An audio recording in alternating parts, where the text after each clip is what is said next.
No, yes, thank you for sharing that. And I love this thought of how all the things that the breath brings us, particularly that access to joy. That I've been looking quite a lot recently into some of the science behind the breath. We're beginning to get more research coming out now, Yeah. which is fantastic. And looking into things like how it improves decision making, how it improves our ability to attend to things, how it gives us that greater clarity of mind, which I think when we're in fear can be really amazing to help us to cut through some of that and see things objectively. And also how it opens up our creativity. Oh my gosh, yes. And the intuition. Well, breathwork has one of the scientific papers written. It says that it shrinks the amygdala gland, which speaks directly to our frontal cortex. And that's that place of this. And the smaller the amygdala gland is, the less it communicates with the frontal cortex. And this goes from this to this. And that means that cortisol, stress, which can fog our decision making, choice making, I don't like the word decision, choice making capabilities. It just lessens the tightness, because when we're tight, good grief, what can we do, right? How are you going to think when you're like, and your face is all, and don't get me wrong, audience, there are times when I am totally,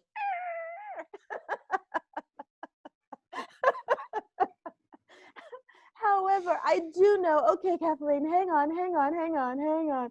Yeah, let's take a breath. And, one of the things I'd like to share with your audience also is that the breath doesn't have to be big. Start right where you are. Start right in the now. So with a lot of my clients, they experience panic attacks, and with the isolation in this pandemic, many are experiencing panic attacks from the isolation and the masks and everything. And I say the breath doesn't have to be huge, because the breath is so brilliant and so loving that if all you can do is little shallow breaths, inhales and exhales, and allow yourself to rest. In your inhale and exhale, your breath is so brilliant, it will begin to breathe you, and your breath will expand. We get to trust our breath because our breath got us up this morning, right? Our breath is supporting us for our blood to pump through our body, working our brain. I'm blinking my eyelids, thanks to the oxygen in my body. And I haven't given a single thought or effort to, okay, Kathleen, inhale now. All right, Kathleen, exhale now. All right, none of that. The breath is so kind and loving that it just does it all automatically. So when we put a little bit of thought, willingness even, to trust our breath, rest in our breath, as it says in is it Winnie the Pooh? Oh, the places you will go. Is that Winnie the Pooh or Dr. Seuss? I think it might be Dr. Seuss. Oh, the places you will go. Oh, the expansion you will experience in your mind, body, soul, and emotions. That is quite beautiful and a really good reminder. And I think it's interesting to talk about.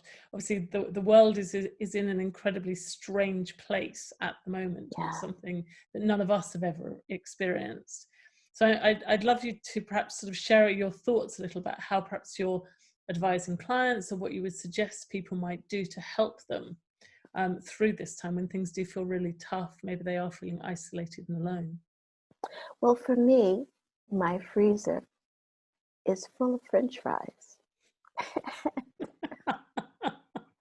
That's very real. I either get my French fries from Trader Joe's, or I make homemade French fries. And I eat my French fries being kind and gentle to myself. I choose not to stress about, oh my God, here goeth another cellulite dimple with another heap of French fries. I choose to allow myself to be kind and gentle to myself. And that's what I share with a lot of folks. I will also say in this time, all of the feels are coming forward, all of them. So we are experiencing, myself included, I said we, up and down, up and down, up and down.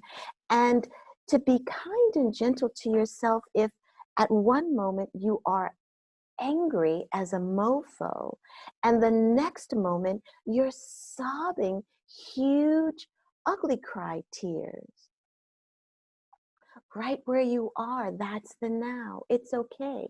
I have to share with you, Allison, that I also feel very much that as dreadful as this time is, there is also such an energy present right underneath the surface that is transforming, transcending, shifting paradigms, shifting misbeliefs that have been running our lives, habits that have been running our lives for so long, shifting them, shifting us out of that not enoughness, unworthiness, not good enough. Oh, I'm, who I am isn't enough, or I can't have what I desire. Shifting those beliefs out of us. And that takes a lot of energy. It takes a lot of energy. And there's nothing we have to do.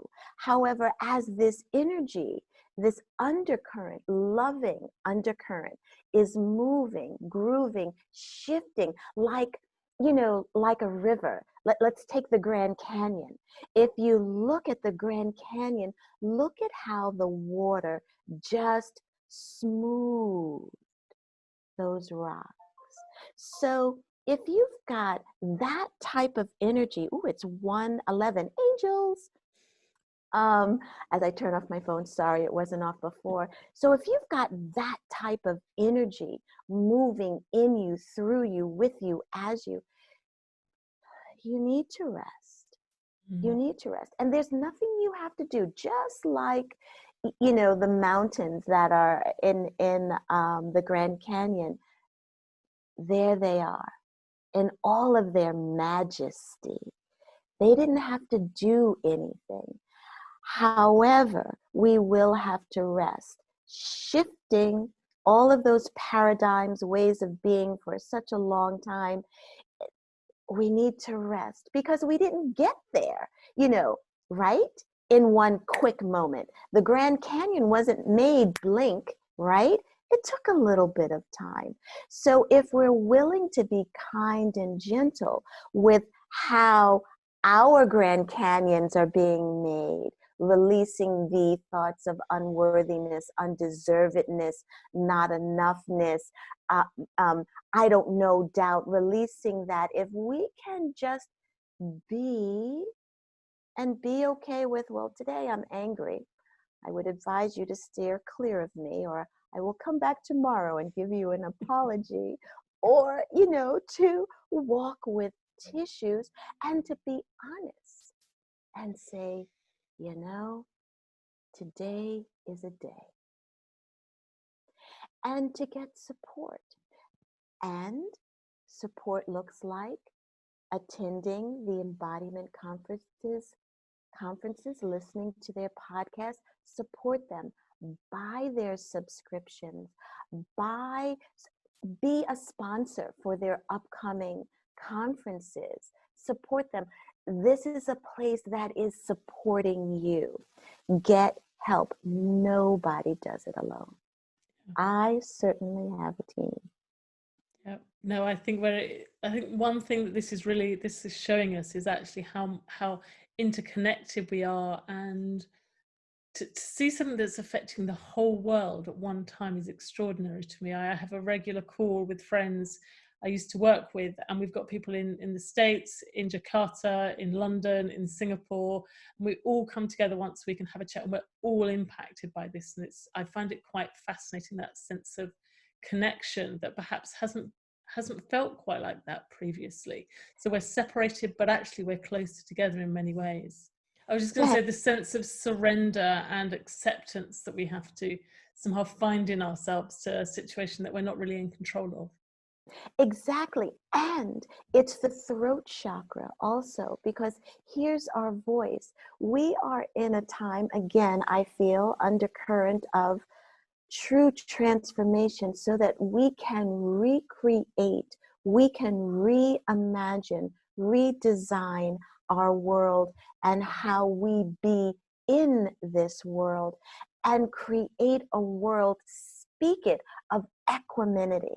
One of the things that this time is showing is the incredible divide, the incredible inequalities, the injustices. And we can speak as we breathe, because the breath is an incredible unifier. We use our authentic, heartfelt voice to say, you know what? Things have gone on like this for so long, it's not acceptable anymore. This is an equal, fair playing ground, equal for all. Because just like the breath doesn't give a hootenanny. Oh, I just dated myself by saying hootenanny. Woo-hoo. The breath doesn't give a crap the color of your skin, your sex, your religious orientation.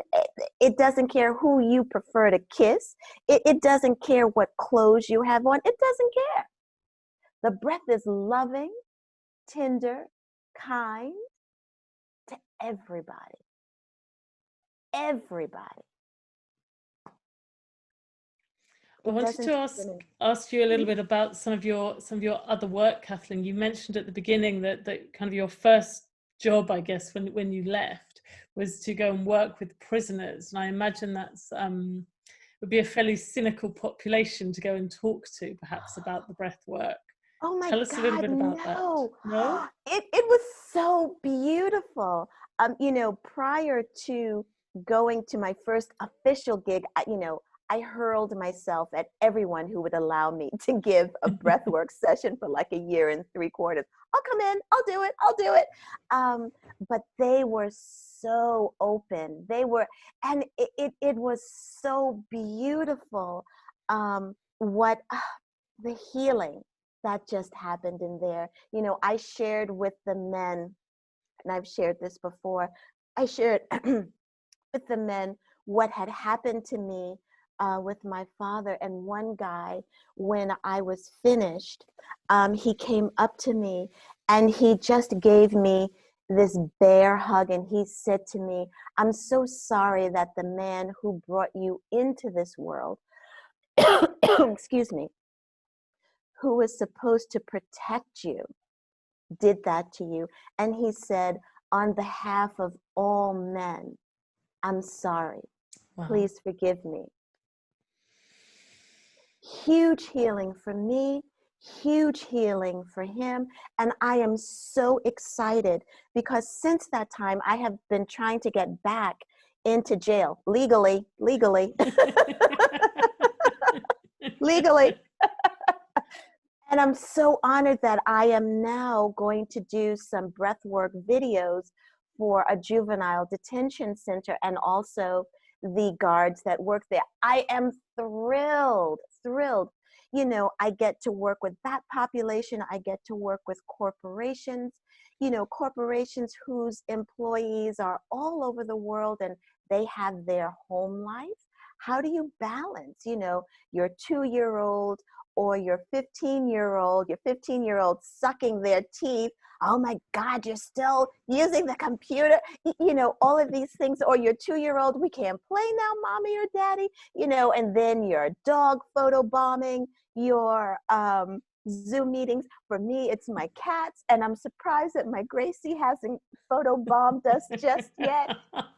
How do you balance that? And then if your family or friends are experiencing people that you know passing from this virus. Last Monday, a week ago, 8 days ago today, we buried my mother-in-law. She did not pass of the virus, but and then another friend of mine passed, not of the virus, but on Friday. And then I'm quarantining with my mom, who is an elder, keeping her safe. And then you're working with all of this. So working with corporations so that the workers do get done what they need to get done. However, they get it done with a bit of balance. A bit of balance. And again, the discernment of the breath of, oh my gosh, you know, I can't do the Zoom meeting now. I got to tell you, can't do this. Got to take care of my little 8-month-old and come back and get your work done and take care of family. So the balance and the discernment of who's up, you know, who's up now. It's interesting. It definitely is. It definitely is. And I know that you talked about the prisons, and I know you also work with other community groups, and that sounds like it's very important work to you. I wondered if you'd like to share a little bit about some of the other community work you've done and why you think the breath work is so important for them. Oh my gosh. Well, for all of us, for Christ's sake, because we all do breathe. If we don't, we're dead. I do work with caregivers. Also people experiencing Alzheimer's and dementia. And it's just amazing to watch that community engage more in life, and how to teach the caregivers to care for themselves first and foremost, right? And then to give to their loved ones. And we're all caregivers in some shape, form, or fashion, right? Because we could have our own businesses. I could work for a corporation and I'm either an employee, a team member, or a director, or a manager, or a team lead, and I'm caregiving in whatever role I'm working in that organization. I also work with, and I'm so excited, I am doing some videos for National Alliance on Mental Illness, because nowadays mental illness is looking very different. You know, it doesn't have to be what, and I'm putting it in quotes, the norm says mental illness is. Mental illness with isolation and the collective consciousness of this virus looks very different. Am I reaching out and speaking with my friends? Am I not answering my phone? If someone texts me, am I responding? Am I not eating? Am I overeating? All of these things. So with that association, and also I work with a group who are mentally challenged with severe schizophrenia and, you know, anxiety to a whole new level of anxiety. And it's just amazing. The breath is the same for everybody. Even women who are pregnant, you know, during this time, it's just amazing. Everyone responds to the breath the same. How the breath just allows the shoulders to relax. And it allows a surrender, because the word surrender can sometimes trigger people, right? However, it's so subtle, the breath, that it allows a surrender and your breath to just flow within you, through you, as you. And you're able to take the pedal off of that panic attack. If you have addictive habits, to Maybe look at that bagel. Do I really need to eat this now? And the power to put it down. It's amazing. So it's coming again back to that sense of perhaps of clarity about what we're doing, Mm-hmm. about giving ourselves that moment to pause, become Mm-hmm. aware, and then make a choice. Yeah. A choice for your highest and greatest good. Yeah, that's really beautiful. It's Yeah. really beautiful. The breath is a bad mofo.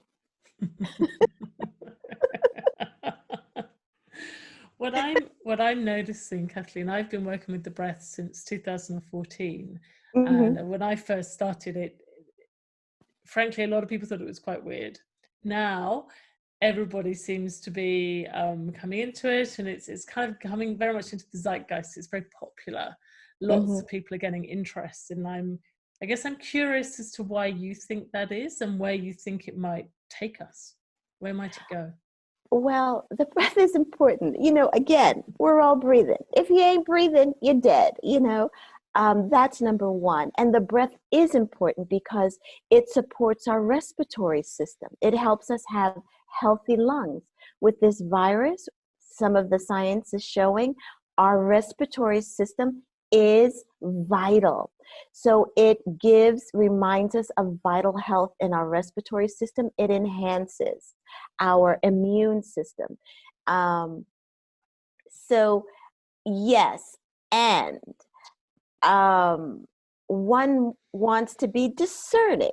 Yes, one wants to breathe, and you want to breathe healthily. Remember, you've been breathing your whole life, right? Absolutely. So you know a little something, something. Now, is a guide necessary? I would say yes, for a while, because as we do breath work, things come up and forward, and you want someone there who can support you so that it comes up and out, not spiral back in. And because the breath work is the latest hot thing, you want to be mindful of who you work with. You want to be mindful. And I say that in a very loving way. You want to make sure that the person that you're working with is doing their work. Because if they're not doing their work, that could lead to a whole heap of stuff. So let me be clear. Let me not be vague. I feel that breath work is very gentle and very kind. There are things that can come up during a breathwork session. Absolutely. And you want someone there who knows how to hold that space for you. I'll give you an example. I did a group and I noticed someone's breathing and I thought, something's brewing over there.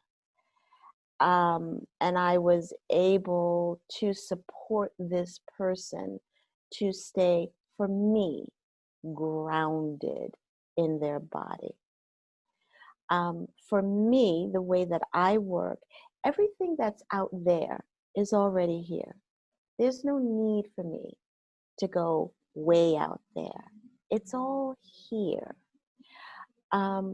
One can get a little lost out there. So you want to make sure that if things get a little funky during your breathwork session, you have someone there who knows what the heck they're doing so that you are held in a loving, safe, sacred space. Yeah. I don't think that breathwork will be a flash in the pan. However, you want to make sure that who you're working with is not a flash in the pan facilitator. I totally agree.